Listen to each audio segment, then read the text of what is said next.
If your team is a top 2, you get 2 All-Stars. If I said Jamal Murray was Denver's second All-Star next to the MVP, that's not outlandish. That's not. It is outlandish.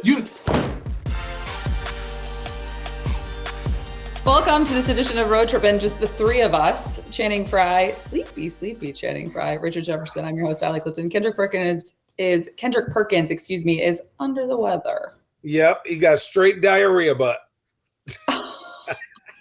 Why? Why do we need all the details? Yes, big old. Remember that movie Jurassic Park, the Triceratops dumps? That's what Perkins has. That's what he's doing at his house. Triceratops dumps. You did not. Phoenix found that very funny. Yeah, there we go, Phoenix. There we go. Speaking of funny, Who's that? We put on a shirt and go get the food. This is life. This is dad life. Wait, they don't have to go to school? No, we're in Palm Springs. Richard has really bad asthma or just whatever. Oh, so yeah. it's very manageable, but we are precautionary. So we're just it's a vacation. We won't disrespect the people that are actually evacuating. We're not evacuating. We have come down here because we've been slightly inconvenienced. Palm Springs, great Mexican food down there. Great Mexican food. Okay, so speaking of dad life and funny and humor that we have just started this podcast with, before we dive into like basketball, is our friend Kevin Love channeling the end of Richard Jefferson career social media life? Like, what is happening? Dude. What? How do you guys rate Kevin Love's meme game right now? Dude, God mode. Because you know what? It's what that team needs. Miami is so serious all the time. And like everyone's so on eggshells about a lot of this. And at the end of the day, you got to laugh. Yeah. Like you got to laugh at some of this. And his jokes are on point crazy. So for me, 10 out of 10, goat meme. I asked Doug, am I allowed to do that? And he said, absolutely not. It's contract year. So I got to wait and see what kind of job I get next year. Before I know. Channing, the quality of my jokes have gone down the higher you go up in those places, right? But as a player, the closer you get to retirement, the quality of your jokes get to go up. Right. So there's no HR in the league now. Yeah. And well, it's not even that. It's just more of like, before it's like, how do you want your brand to be seen? How do you want your brand to be known? Well, Kev's like, I got that part taken care of. Let's show. Well, and this is the thing. We all know all he's doing, posting on social media is the stuff he posts in the group chat. Yeah, that's it. That's all he did. That's what the group chat is. Don't you feel like it's a little different though when it's with that organization? You would think so, but at the end of the day, Kevin is always like the most professional, and no one else. I don't even know if anyone else even has social media on that team other than Tyler Hero. So you like a little humor from there. Like it makes you like the Miami Heat. They don't play that well, but at least they're funny. Channing, we gave him the blueprint. I was actually just going to say, just as you guys gave the rest of the sports world the blueprint for podcasting, wow. I think that you have given a blueprint because we don't talk about it a lot, but we've talked about it a little bit. When you guys came to the Cavs, it was the one thing kind of missing to the level of which you guys tastefully knew how to keep things chill in that locker room. Oh, dude, the cigar photo outside making fun of Bron and his team was funny. Us making fun of D Wade. Oh, that was a good one. Wait, what? Don't remember. I think it was like during one of the days off or something. Yeah, one of the days off, like Bron and Ramos and I forgot who else they were like smoking cigars on the porch and we were just like, what the fuck is this? So we literally went over to Kevin's house, drank his drinks, and then went outside with some cigars and squished. It was freezing, by the way. Squished on a little couch, like Bron's on these big, nice, expensive, whatever chairs, and we squished on this little ass bench, like smoking out. Just to make fun of it, man. If you can't make fun of your teammates, who can you make fun of? I agree. Dead. Having said that, Golic and Golic, Bron just joined this week, and I know we touched on it a little bit in terms of obviously him and his family being excited for Bryce and being a part of the Bear Down community. But they asked him if he was going to wear any U of A gear. Yeah. To which he said he had a couple of friends that would maybe gift him some, maybe donate some to him. Are you fucking joking? What? Gift us something. Hey, he did though. Hey, so my Hendrix wears a 17. Yeah, be careful. Be careful now. Yeah, I was gonna be say. Careful. Bron, I will not allow him to slander. I wasn't gonna slander. I was gonna say you were so quick. Shit. He is I will not be involved in that. Listen, he is $1 billion lifetime Nike guy. And he's asking Poe, Richard, and Channing for some U of A gear. Bitch, you can make your own factory. You can make your own factory of U of A gear. Give me something. But listen, I was going to say, he did hook Hendrix up with a pair of size 17 LeBrons, and he won't take them off. And I'm like, dog, you've run the tread off of them. Oh, they're so comfy. They're so comfy. Yes. But no, Yeah, because okay, just so you guys know, right, Bron would be like this. If Channing says something outlandish, he would cuss out Channing and be like, and Richard, Allie, y'all just let him stand there and say that. I'm like, nah, I'm not a part of that. I'm not a part of that. Disclaimer. Listen, look, Bron will take care of you. But hey, listen. But the second you drop him, the second you go against him, watch out. Yeah, no, we ain't doing that. We ain't doing that. No, we ain't doing that. His rightfully new shoe is tight, though. His new shoe is very tight. I will say that. I said I can't wait to see that. There's going to be an Arizona edition LeBron. Yeah. Those are the shoes I want to see. Those are the shoes I want to see. It's just going to be red, white, and blue? I don't know. America's colors, Allie. Do you not like America? Okay. Anti-America now? Do you hear that eagle noise? Ah! I think that's what they make, right? Hey, Siri, what sound does an eagle make? Sometimes you just have to let these moments breathe when Channing gets into animal ways. There we go. America. America. Fuck yeah. This is a great opportunity and segue. Okay, here we go. Because I feel like you're being the real MVP of this episode right now. We are reaching this week the midway point of the NBA season. So let's do some midpoint of the season awards. Okay, done. We'll start with 3 of them. And then we're going to dive into some of Channing's tweets. I want to know if some facts and statements that he made this week, Richard, if you agree with them. Okay. We're going to talk about things that have your panties in a bunch this week. That's my new segment. All right. What has your panties in a bunch? Goodbye. They wouldn't be in a bunch since you're wearing bloomers. Get a thong on. You're an adult now. Stop wearing the granny panties. Okay. Put adult drawers on. All right. We're going to start with MVP. Obviously, we have to. It's Shai. It's not even close, I don't think.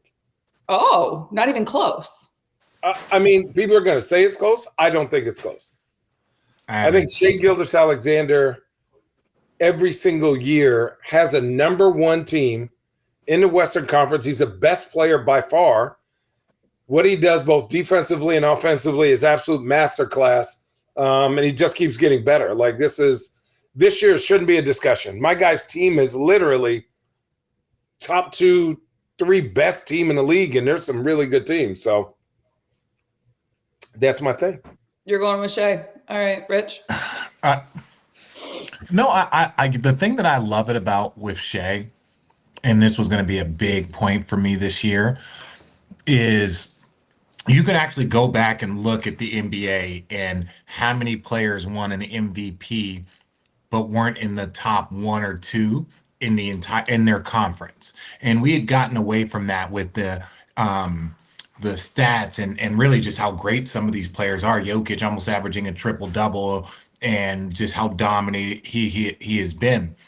So I think now that we're kind of back, is like their team is number one. He's averaging 30 a night. He's XYZ. But the thing that I want to just kind of continue to put focus on is just your team has to be great. Like your team has to be great. That's what the MVP was. Dirk when he won his, Derrick Rose when he won it, LeBron the years they won, like he won. Your team has to be there. But at some point in time, we gotten away and really started to look at the statistics and made it like an offensive award versus more of a team award. When you win an MVP, it traditionally your teammates get you a gift. Your teammates all get you I'm not your teammates. You get your teammates a gift. Kind of like quarterbacks get their linemen again. Get a gift. You get all of your teammates a gift. And then because it's a team award, because you recognize unless we were one or two in the sacrifices that everybody made that put us in this position, that's how I got my MVP. And it's not just a statistical award. Dude, he's averaging 31, 5.5, 6, 53% shooting from field goal and 36% from the three-point line on the number one team. And what is he in steals? They got five. What do they got? Five. They got five losses. What do they got? 6 losses. 6 losses. Come on, man. Come on. He averaged 33 in the span of a week against the Knicks, Celtics, and Cavs, all top 3 teams in the Eastern Conference. It brings on another conversation of something that I heard Shai say, and I want your guys' opinion about this because I just saw a tweet that came out yesterday from an NBA exec. Shai was asked recently about his love for playing for Oklahoma City. And he made the comment, I love Oklahoma City. I can't see a world where I'm not in Oklahoma City, market or no market. I don't care. I'm comfortable where I am. I love where I am. There was also a message that came out yesterday, I believe it was, about players wanting to play in Cleveland. Is the narrative surrounding playing in small markets changing? Allison, Milwaukee's won a chip. No, Allison, Milwaukee has won a chip. Cleveland's won a chip. And Toronto is, would you say? San Antonio's won a chip. Right. Like all that is out the window. And people in Portland are like, well, we don't get free agents. I go, well, the team's not that good. The setup isn't that good. The GM needs to do a better job. Oklahoma City is a great team. Look at Memphis is a great team. Like these aren't big markets. Players will go anywhere as long as they have an opportunity to win. All that in today's age, you know what market is? This is the market, okay? Like you can go anywhere and there's 50 cameras in each game. Is your team good? Look how good Orlando is. People want to go to Orlando, right? Look at the good cities other than New York are kind of boo-boo this year. Mm-hmm. Lakers, no offense, kind of boo-boo. Knicks, good. Nets, bad. Golden State, bad. Okay. No, Phoenix, well, this is bad. I think the GMs, I'm going to go GMs and presidents and even some owners, they will blame their market, not how bad they are at running a basketball organization. That's just the truth. Okay, how many championships has Philly, the Clippers, the Knicks, Nets, Chicago, the Nets? How many championships have those teams won in the last 20 years? Oh, 0. Like 0. So don't say Philly, big market, they get free agents. They haven't won a championship since the 70s, 80s, with Dr. J. So right. Since the 80s. They haven't won one since the 80s. Knicks haven't won one since, I believe it was the 70s? Yep. 2 of the biggest markets. Like Chicago, they haven't been there. They haven't won a championship since the 90s. So now we're talking about 30 plus years. Those are 3 huge markets that get free agents. But there's been smaller level because if they're well run, you basically say, hey, if we're going to win a championship, we can't count on free agents. So we have to do it via the draft. We have to make smart business moves. And then we have to be very tactical when we attack. And then they win championships.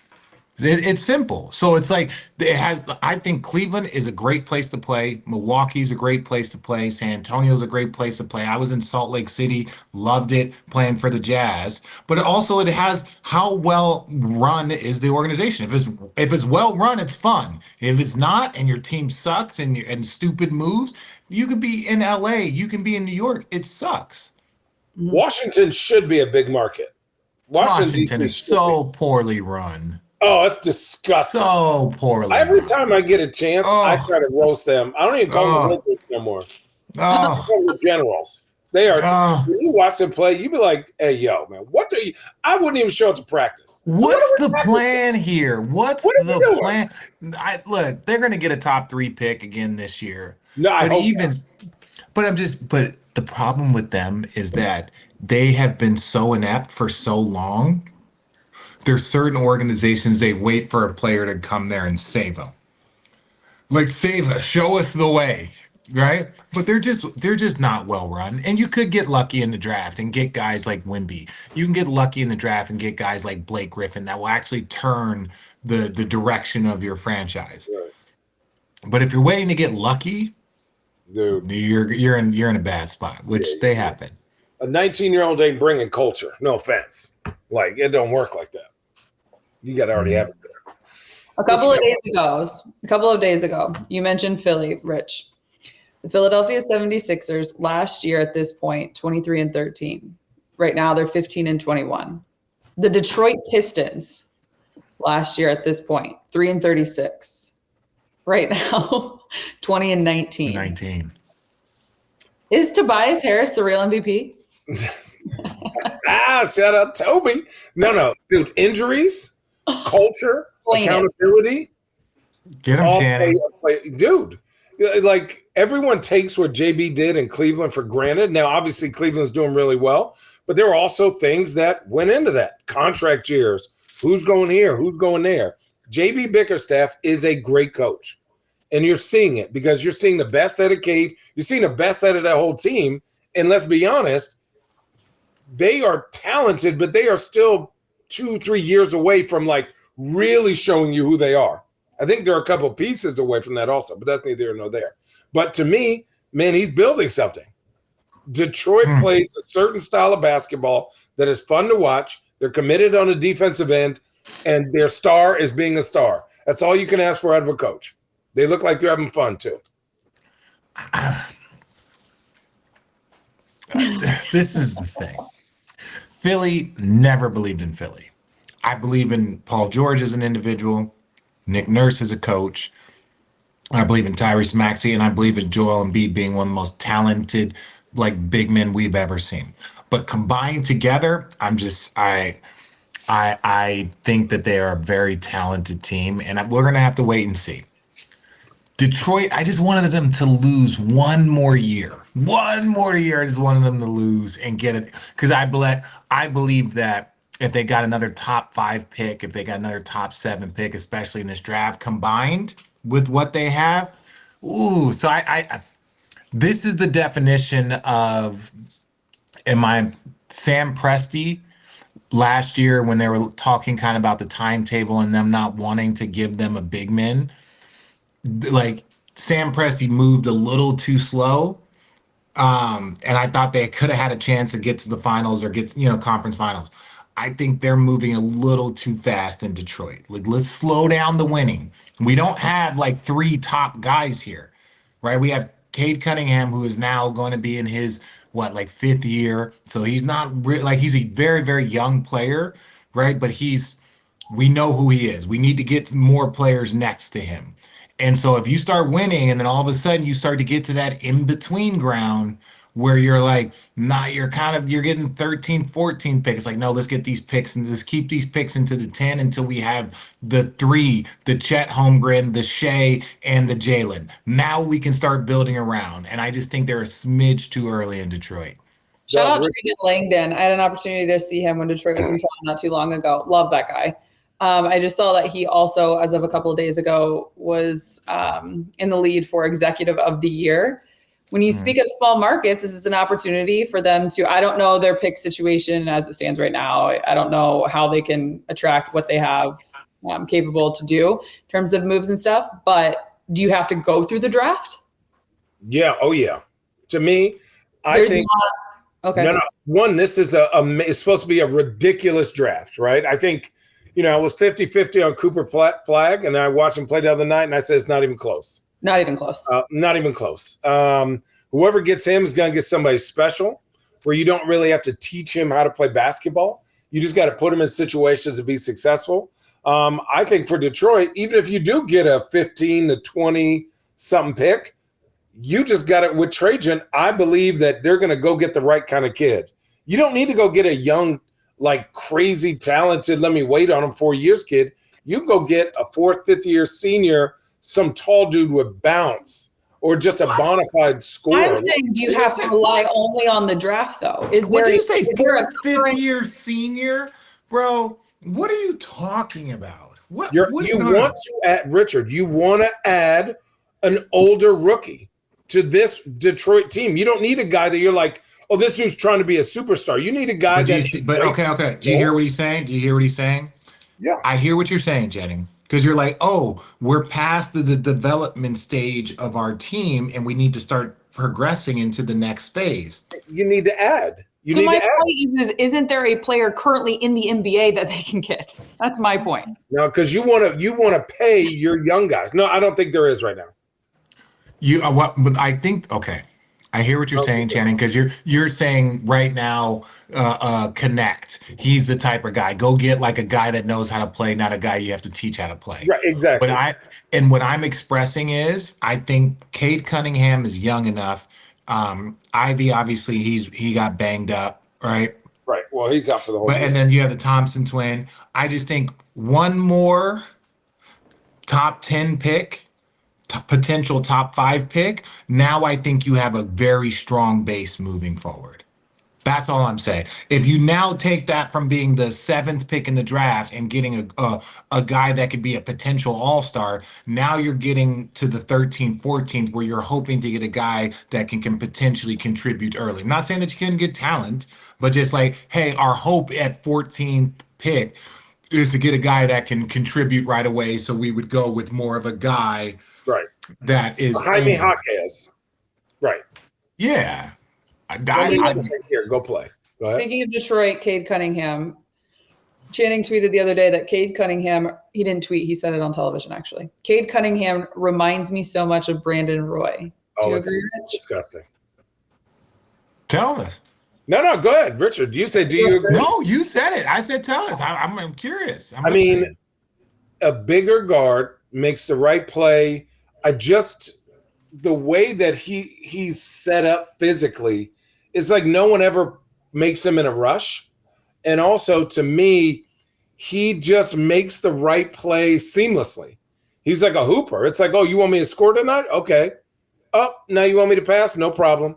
Okay, defend. And then the way he operates, now obviously the game is different. It's not as half-court ball, but the way that he can dictate the game from the three-point line in is impressive. And Cade Cunningham is one of my favorite types of players, like a bigger guard that is a willing passer, but makes you move your best defender on him. You can't put a guard on him. You can't put a true guard on him. You have to put like a legit 3-and-D guy on him. And now he's creating other opportunities for other people. Like he makes Jalen Duren look good. He makes Jaden Ivey when he was there look good. Obviously, Tobias has been up and down, but being a good vet. Tim Hardaway Jr. has been amazing because they're getting different opportunities because he's attacking the rim. And his handle is way better than people. I mean, they don't talk about it, but it's nice. And he's only going to get better. So I'm a big fan. Big fan. What pick was he? Wasn't he 2? He was the number 1 pick. That's what I'm saying. I know, but Richard, if you bring in, okay, here we are. I'm just saying they're like, I don't think they have enough to start building like OKC, like Houston. I don't think they have enough. Like Memphis, when they got their John Morant, and then they stumbled on, Bane. Then they got Jaren Jackson Jr. Bane was a later pick. But they got their Jaren Jackson Jr., then they stumbled on their Bane, and they're like, oh, shit. We got a problem here, right? Yeah.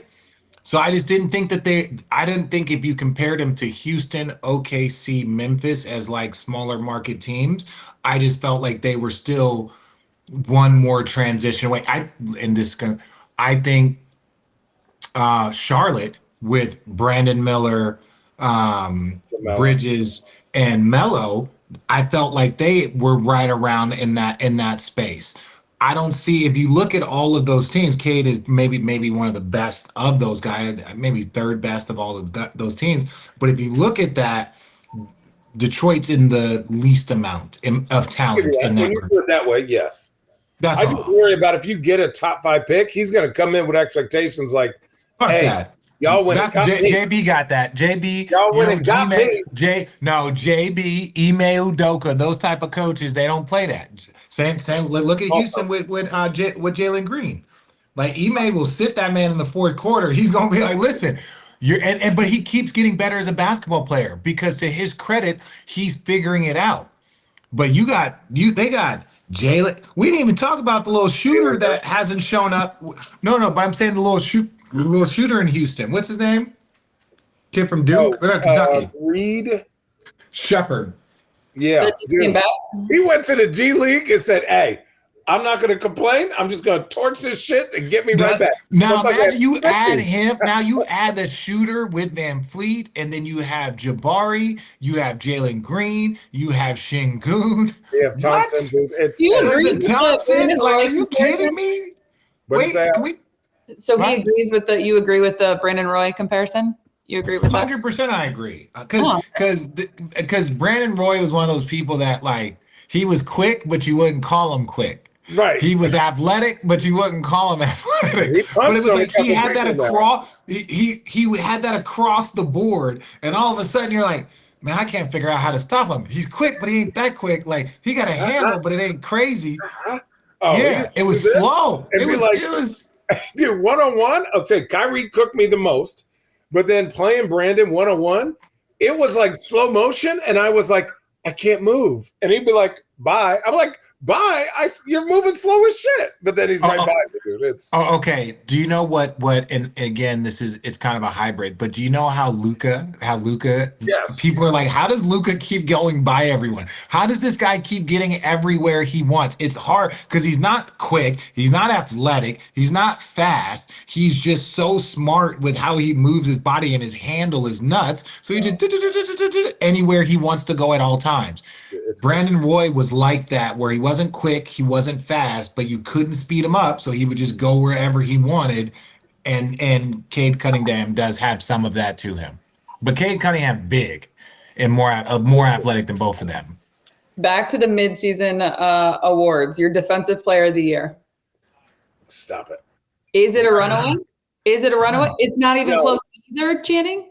I think there's 3 people, right? And I'm gonna say a big, a guard, and like a forward-ish. So I think it's Wemby, Lou Dort, and Daniels. Dyson Daniels. Yeah, Dyson Daniels. Hey, I saw Lou Dort. Hey, when you talk about that fucking torture chamber, this dude, I forgot who it was. I think Boston. Yeah, I love Jaylen Brown, brother. Hey, he put them clamps on him that second half. This dude wasn't doing no moves. He was, nope, pass. Lou was just sitting here like this. Like this how he was getting guarded. He could not move. And then Wemby is just disgusting. Like watching him play is unbelievable every single night. Does the number 1 team in the NBA have a potential defensive player of the year? You talking about Evan Mobley? Mm-hmm. He is very good. He'd be my 5 or 4, but he ain't Lou Dort, and he ain't Dyson Daniels, and he ain't Wemby. According to John Schumann, when you compare, here we go. Come on, Allie, hit him with it, Allie. Victor Wembanyama, Mobley, more contested shots, similar impact, better isolation numbers.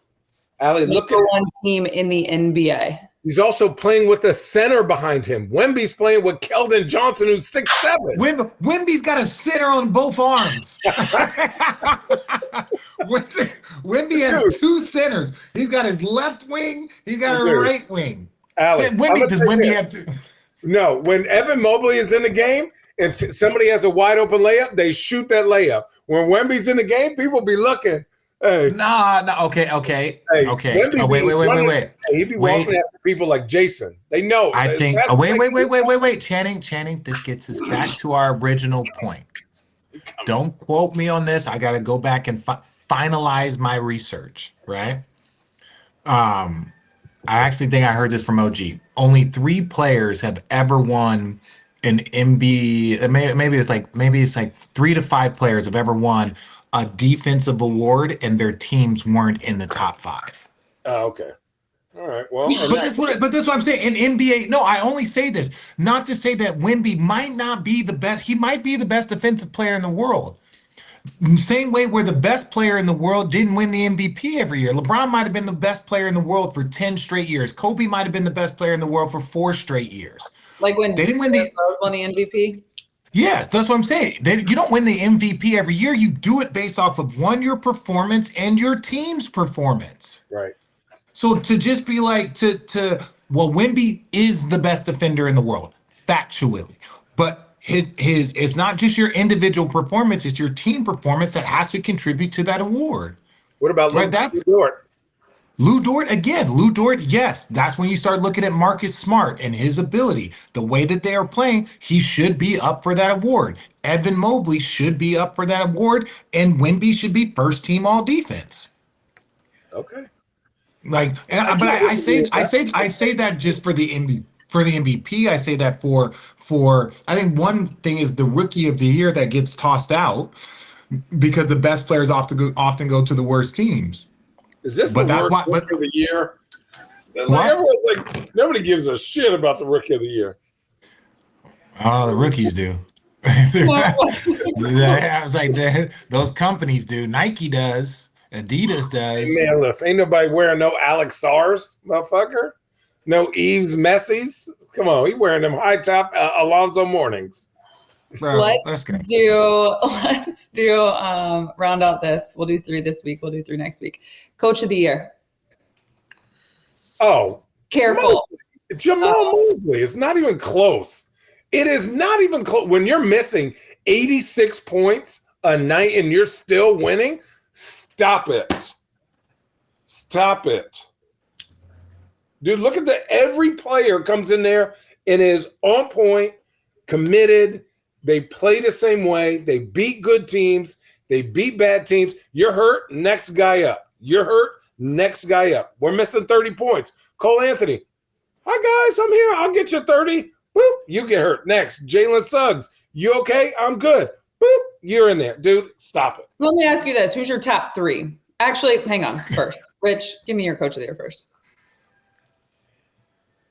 I'm going to say Jamal Mosley also. I think he could have been coach of the year if his players were healthy, right? I think that just solidified it. I think where they were trending, I think they could have been a top 3 seed. You see how well they're playing. So if you would just think that if they still had their guys, so that would have put him in that position. And the fact, very similar to like how Jokic won the MVP. It's like, look at what they're doing with all of these guys out. And Jokic was really like, his numbers were there. Well, they don't have a guy. They don't have a player. They have a coach that's had to manage all of these different injuries and all of these different things. To me, that just is a high level of coaching. And so to keep his team afloat and to not have this be a wasted year, because, Orlando fans are like, man, if we had to tank this year and all of our guys came back healthy and we got a top 10 pick, that wouldn't be the worst to add to this monster of a squad we have.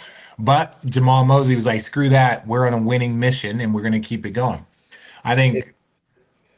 And then but I'm saying Mark Dagnall, I would put up there because I think they've added players, so he's had to integrate them, losing Chet, not having, what I'm saying? And for them to be this dominant, right? I'm just saying as a candidate, I think it's impressive. And probably third would be Atkinson, only because I feel like because I'm saying Atkinson's already kind of took over a team that was already on this trajectory. Yeah. So for them, that to me is very impressive that he's come in and allowed and navigated that. Like Steve Kerr, after Mark Jackson brought the Warriors out of nothing. Then Steve Kerr goes and wins the championship. It's like, well, kind of they were added the base caviar was to there. the cheese and crackers. That's what it did. There was already cheese and crackers. And you just added a little caviar on it. You made it fancy. Yeah. So, but as far as that, I think the other coaches will probably kind of weed themselves out with how they finish. Like, What about now? Let me hear it. Talking about the Kings. The fucking Kangs are back. Listen, Doug Christie has them playing crazy. By the way, shout out to Doug Christie. He used to host for the Kings here on Road Trippin. Dude, Doug Christie, since Doug Christie took over, they have been like number one in scoring, fourth in defense, second in this, second in that. Like, and it's a small sample size, but 7 games is a lot. I think they're 6-1, right? Yeah, they went 5 straight. All right. Less than a month away. That kind of wraps up our midpoint of the season awards. Less than a month away from the NBA trade deadline. I want a player what? Jenny. A player that you need to see moved, a player you need to see on a different team, a team that must make moves. Who wants to start? Oh, where do we start? Go. Portland, Golden State, Sacramento, Lakers, Suns, Utah. Okay, the obvious. We get it. Give me a specific. Pick a team at the top of your list. Who is it? Golden State needs to do something there, and it is wild. I don't know why they said what they said. We're like, oh, we're not panicking. Like, motherfucker, you must not have expectations for doing nothing this year. They need another big man somewhere. Give him something. Vooch, maybe. He's not elite defensively, but he could play, any position you want. Underrated passer, physical, rebounder, shooter, post guy. I think, to me, I think the Kings need to figure out what they're going to do with De'Aaron Fox, or you're just going to lose him. I think the Lakers, where do I start? I'll leave them alone. She's that one specific team, but you can continue going. Dude, the Suns, what the F are y'all doing? Like, brother, man, the NBA is so dramatic. It is. Dramatic. But it's very simple. The Suns, here's why the Suns are bad. One, they have no emotional leader. They have no actual post play, right? Like, Mason Plumlee is good off the bench. You can't start Mason Plumlee, right? That's not his role consistently. They need a real big man.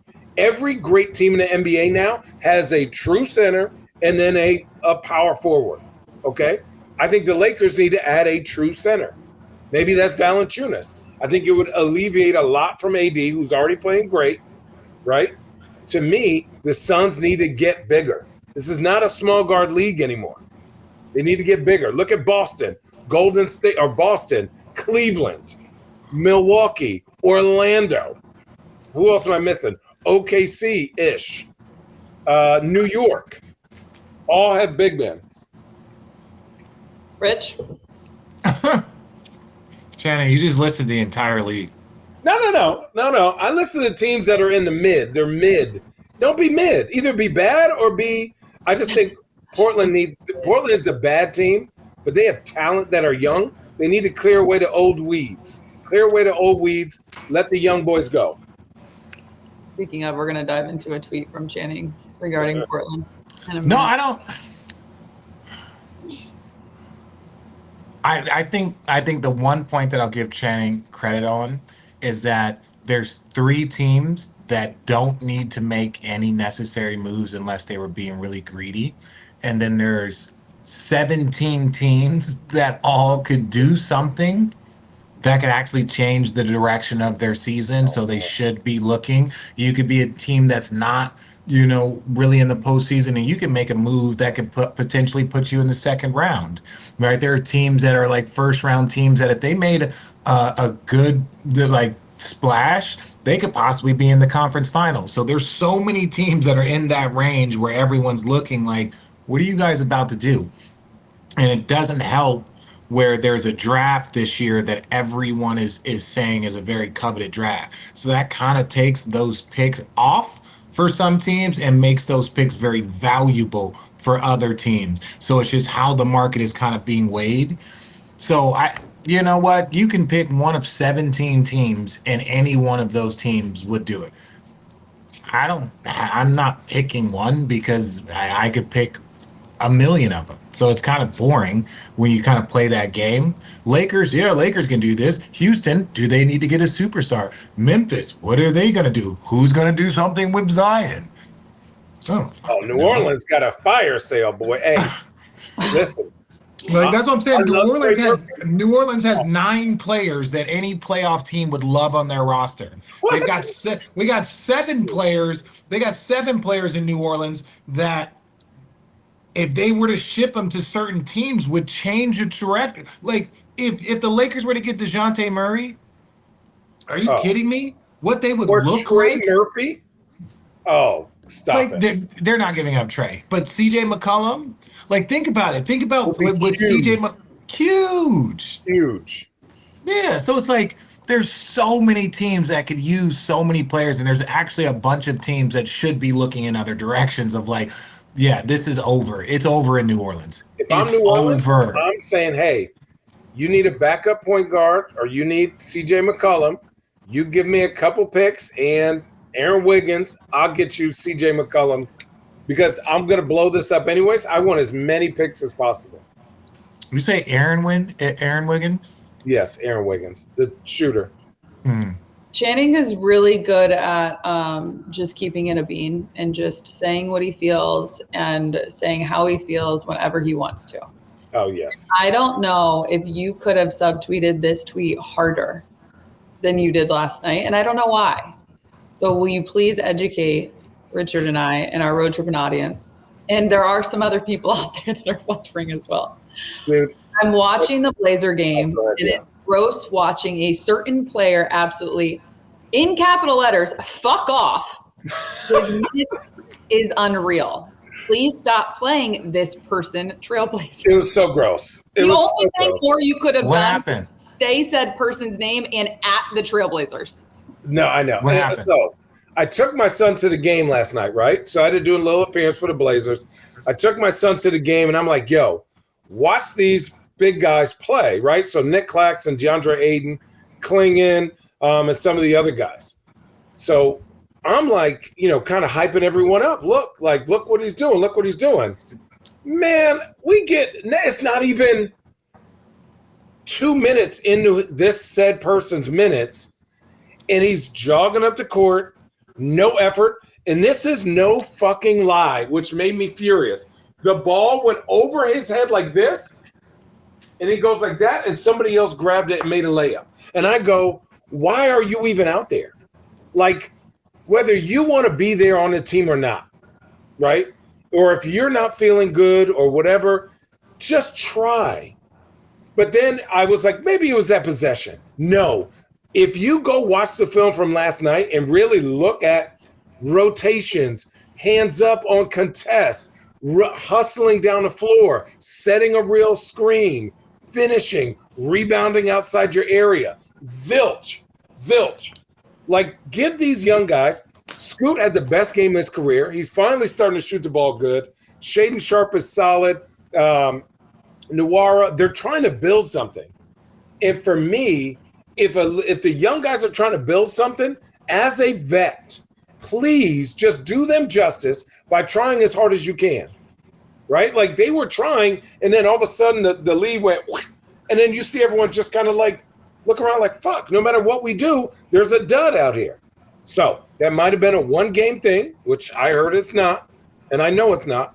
But to me, it's like, dude, you got to remove the weeds if you're Portland. Give the young dudes a chance to play, man. Like, if you don't want to be out there, don't be out there. But it was just bad because I was my son there, and I'm getting mad because it's just, it's true. Don't fuck off those minutes for the young fellas. Honestly, that makes me very, very proud of you, Channing. It makes me I'm very, very proud of you. Which part? And why are we keeping this man's name secure when we talk about other players? Well, it's just because it seems there's certain respects. There's certain respects that are given. There's certain respects that are given. So that's all. And I would have no issue. It's not like the person might be a good dude. I've always had good things. So the respect is I'm not going to blast his name out here. Last night, what I saw, if I had to go to film with you, I would look at your minutes and I could break down 8 things on almost every possession, not even bending his knees, they're not boxing out, rebounding, like little things that are just the basics. And I understand that everyone has bad games. At least try. At least try. This looked like sabotage, and that's what made me mad. This looked like this dude was like, "Oh, you gonna put me out here? All right, say less." Fair. So yeah, that was it. I got nothing to say. I didn't see the game. Dude. Well, clearly, all we have to do is go back and watch the film, or it tells you everything you need to know. That Bridges like, I didn't see the game. However, you were watching Jamal Murray ball out. Hold on. This is what I would say about Jamal Murray and Channing. I don't know Jamal from a standpoint of he's a hardworking young player. I don't know. I think as you get older, your work ethic has to change, the way you approach. You always get that, oh, I'm 30 now. There is no coming into training camp into shape. I think you could see he's building up. You can see he's getting better, in my opinion, as the season's progressing. He's hit his career. But I'm seeing he just hit his career high last night. He has been playing better than he did at the start of the season. He's been playing better. He's still been inconsistent.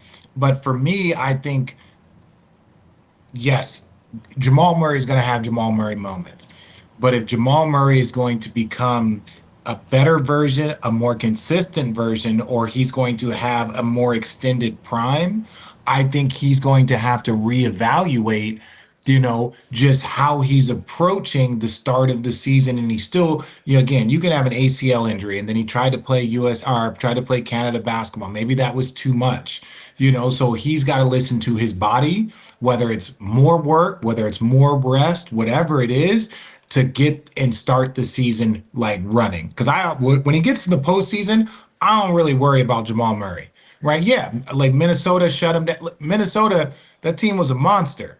Like, so for him to have some issues or not, play great. It's like, dude, he also hit multiple game winners against the Lakers. We forget, then the next 4 games he didn't play well. And it's like they lost in a game 7, but Lakers went home. He sent LeBron James and Anthony Davis home with multiple game winners over AD. We gloss over that and just focus on what happened in the next round. So I'm like, Jamal Murray's still going to be Jamal Murray. Like, make no mistake. I just think for him, he's starting to get to that age where he's got to, figure it out. Is it more rest? Is it more work? Is it more training? What is it that helps me get to this high level and stay there longer? Up to this point in the season, and I'll say this, I think Jamal Murray has the potential for burst scoring. So he had 45. I wouldn't be surprised if he had another game with 30 and then 26 or something like that. But then he's going to go back to what he is now. I just don't think he has the ability like he did before to go on a long string of scoring anymore, to me. He's only scored can I give you this? Can I just say something? 30 twice, yeah. Okay, that's fair. That's fair. And how many games do we got left? I understand, but listen. So really quickly, do you know what he's averaging? 20 points. 36 minutes a night, 20 points a game, 45% shooting from the field. Yeah. So again, we just gloss, like, the dude's averaging 20 points a game at 45%. And I'm not saying he's washed. We're not saying, like, you're not saying he's washed. You're just saying like, well, I don't, and it's like, let's not just shit on 45% at 20%. You know what I'm saying?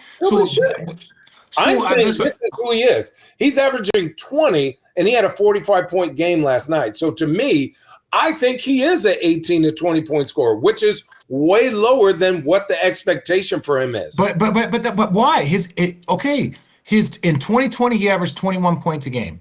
In 2023, when he came back, he averaged 20 points a game when they won the championship. He averaged 21 points a game last year. This year, he's averaging 20 points a game, 19.8 on 45% shooting. So all this Jamal Murray talk, he's actually within the framework of who he's always been.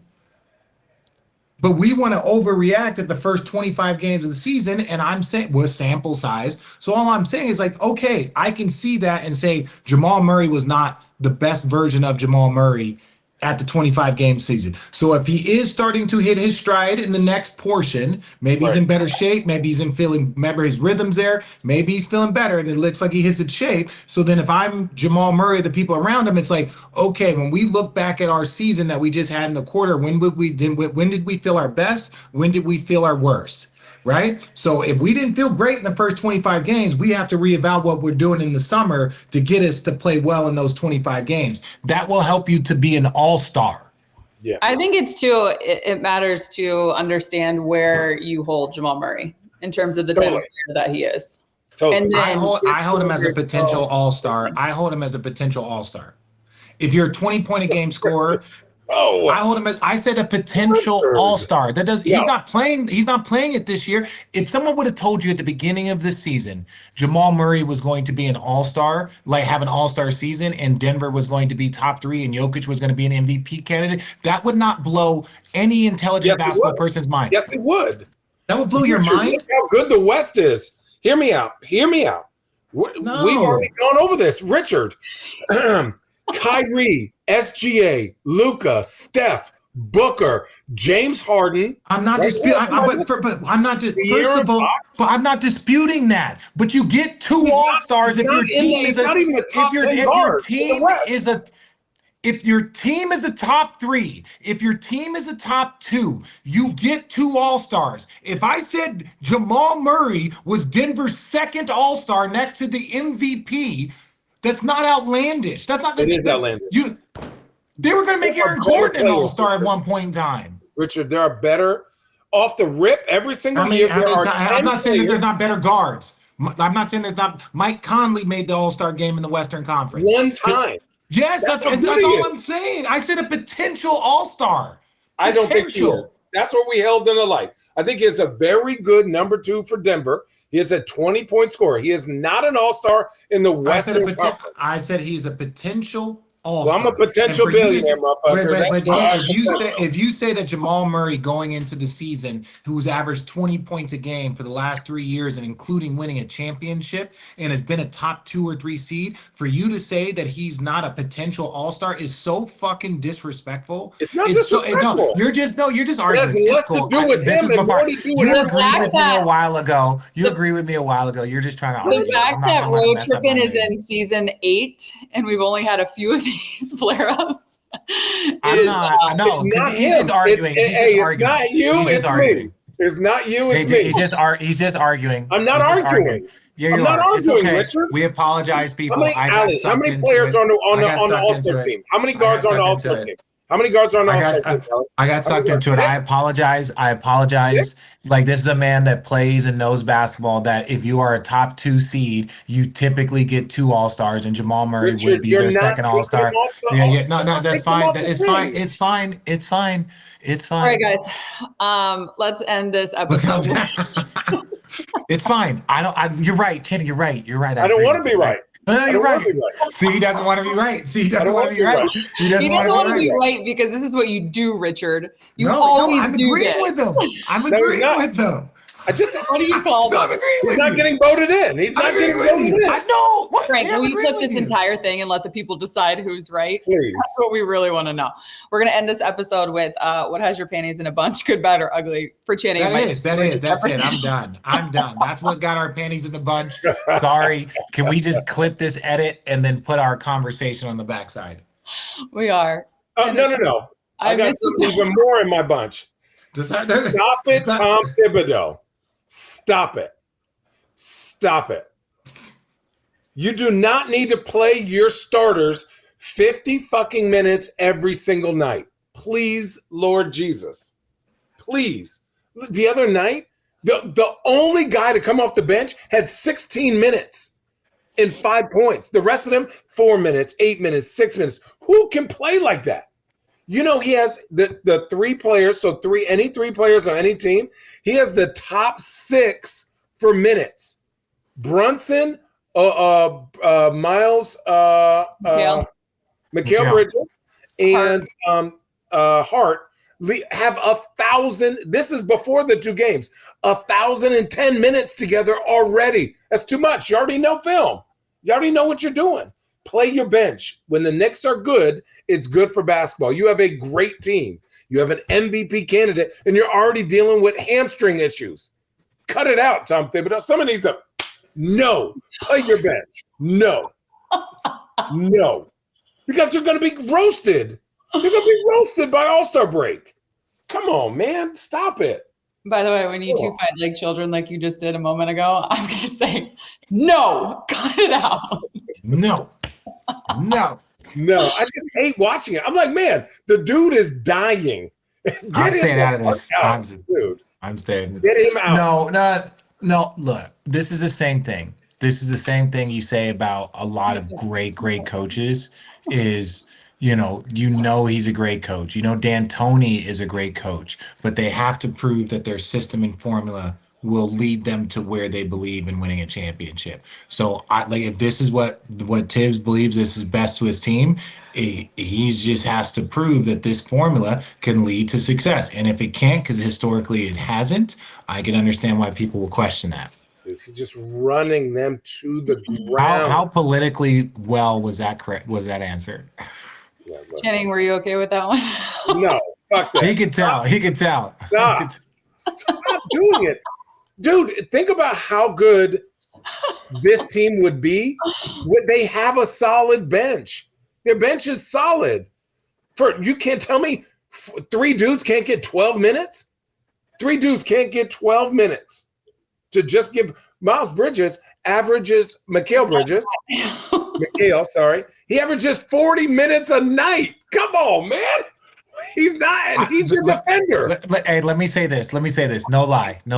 So I have a record with the Nets that I thought would never be broken. I thought because I played 40 minutes a night. I played like 39.8, and then I played all 82 games. So I broke like the single season minutes record. Yeah. Mikal Bridges, and this was in 2007. Mikal Bridges is on pace to break and mine's just a Nets record. It's not like an NBA thing. Like Will Chamberlain Hope played 48 minutes a night. So it's like I'm just fathoming how much I played, and Mikal is on pace to break that. Oh, bro, when I tell you, bro, your body, you feel like, no lie, you feel like I won't say like a war. You feel like you got into like a fight every night. Your body is just like he's their main defender. That's your body is body feels so bad. You were how old? I want to say 27, 28. Right. So I was like not missed a game, Richard.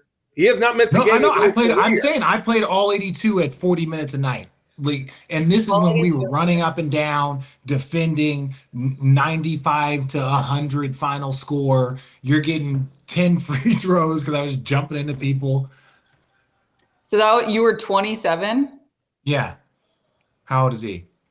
He is. And I'm not going to disrespect Mikal. I had maybe a bit higher usage. Oh.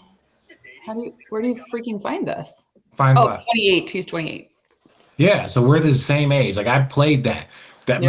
Let me express. Now the game was different. The game then, when I say more physical, it was less threes. So there was more driving kicks. There was more that you were having to defend driving kicks, not just as much 3-point shooting. So, but the toll on your body, bro, because it becomes a goal. Away from you, Rich, at all, because of how impressive that is. But to Channing's point, you said he's played every single game. In his whole entire career. Whole career. Which is 515 games. Yeah. So far. God, people don't understand. How many games I'm not like 550. 515. He's in his 6th season. So 515. He averages 33 minutes, and right now he's at 39 minutes. 38.8 right now. 38.8. Yeah. So he basically played the same amount. And you're just sitting here like, let me tell you, it's a great feeling. It's a feeling that I miss, right? Because there's a level of exhaustion that your body he hasn't played every single game. Who? He hasn't? How many did he miss? No. His first year he played all 82. His second year he played 73. His third year he played No. That's because it was COVID and all that stuff. Oh, the numbers were messed up. 2019-20 is 73. 2021 is 72. Okay. I don't think he's missed a game. He hasn't missed a game in his career. He hasn't missed a game in his. What was 22-20? Oh, there's a trade. So 56 and 27. Okay. Okay. Yeah, dude, I played 4 minutes for the Suns for 1 month and lost 10 pounds. Dude, I went from a size 38 to a size 34. I was 231 pounds of bone. Because all you're doing is running. You're sprinting for 40 minutes every single night, no matter what, no break. And we used to practice. This is the messed up thing. We used to practice too. We used to do that in practice. Like, we're not going to be out here long. We're just going to go like 30, 45 minutes live. Drills, defensive drills. They don't practice at all. Practice, when I tell you that was my favorite part at the end of my career, is like, I'm never leaving. You guys don't even practice. We shoot, we walk through stuff. We might do some stuff in training camp, and that's it. That was that's why you get so mad now, because I was like, no, guys, I remember 2-a-days contact up and down fighting for minutes, and I see you guys having 1-a-day like mess around practices, right? So like there is a big difference between how hard people are working. But Mikal Bridges playing 40 minutes a night as a primary defender, salute to you. I've done it. It's not fun. It is fun. It's actually a lot of fun. It is a lot of fun. Let me say this. It is a lot of fun. Because you're just like, oh, I get to play all night. My first 3 shots might be some bullshit. I don't give a fuck. I'm going to be on this court all goddamn night. That part is fun. That part of like, you do something stupid, you turn the ball over, you're like, what are you going to do? Take me out, motherfucker? I'm fine. Let's keep, because your confidence should get really high because you know you're going to be in the game, unless it's foul trouble. You know? You're going to be in the game. You're going to be in the game. I think that we're going to wrap this edition of Road Trippin up. Having said that, we love you, our listeners and our viewers. If there is a lesson that this podcast just offered you guys, one, these guys love the NBA. They're going to give you their thoughts, their opinions, and all the things that they feel about what is going on. But they also just taught you that you can get into a huge debate with one another and moments later still like one another. Yeah, I agreed with Channing at the end of the debate. Richard and I are teammates. You don't have to love your teammates. You just got to deal with them. You got to deal with them. They must teach you that shit at Arizona. Yep. This is another. Don't do it. We can see. We almost see your man boobs, bro. Put your shirt on. Oh no, dude! I'm doing 100 push-ups a day, little fucker. Wait, if this isn't off yet, I do want to shout out Road Trippin, Homage. Obviously, that T-shirt that you're wearing is Homage. And guess what Homage just did? They sent me some. What did they do? They sent me some Buckeye gear to rock. Homage. Hey, Homage. Little Phoenix, who is an Ohio-born young man, has been rocking with Ohio State heavily. So, Homage, if you guys have any Ohio State kids gear, like he will wear it proudly. Actually, really quick, this is before we wrap this up. How do you feel about, give your take on, obviously you went to Arizona, but with your children being born in different states, I want to know if Channing agrees with this theory when it comes to. No. Okay. I know you don't care, but I just want to, I think. No, you're right. So their mother was not born in this country, so there's no football team on that side of the family, right? Arizona football, we know, we're self-aware. We're a basketball school, no big deal. So my oldest was born in Dallas when I was playing there. So, and then my youngest was born in Ohio when I was playing there. So when I saw the number 1 team and the number 2 team in the country was Ohio State and Texas, I kind of got them into it, right? Like, hey, if you want a secondary team to root for, like root for Texas. They're always good. Respect to Texas, right? If you want a secondary football, because this is just football. If they want a secondary team to kind of root for, go ahead, Ohio State. You were born there. There's a reason for you. No. But I'm giving them the family father permission. There's a reason for you to if someone ever were to question you, why are you wearing Ohio State? He was like, I was born in Ohio. Fuck off. Right? Like, you know what I'm saying? You want to give that kind of energy. I like to empower my kids. So then when Ohio State and Texas ended up playing each other, they did a push-up bet. And I was loving it because they're actually invested. They've been like, I was like, guess what? Ohio State's playing Texas next. They've been so hyped for this whole journey. So now Allie wants to know, Channing, do you approve of my father's sports I guess I want to know who your children root for when it comes to Arizona. So Hendrix, obviously my son, born in Arizona. Same with Margot. He's all wearing Cardinals gear, Suns gear, big Suns, Cardinals gear. College football. Where the verdict's out right now. Like, honestly, after going to a Texas-Georgia game, I have the only other hat that is a college team in my repertoire is that Texas. So I said, you're allowed to root for Oregon, Texas, Arizona, Texas, and Ohio State. And my brother, he's going to get mad, but Michigan. That's it. Fuck Michigan. That's it. Michigan. That's it. My brother Logan went to Michigan. That's fair. Yeah. You didn't know Logan went to Michigan? Logan is a Michigan guy. Yeah, I thought we screwed. That's all he cares about. Yeah. Phoenix we actually should have Logan on here because I think it's an interesting debate that's going on just in general in sports where Michigan or Ohio State fans are struggling to celebrate this opportunity to win a national championship because they lost to Michigan. I love it. That means you're a miserable group of people. Nothing will make you happy. Homage, we love it. you. Send Phoenix all the Homage Ohio State football gear because we'll take all of it, guys. We'll take Please. All right. right. Bye.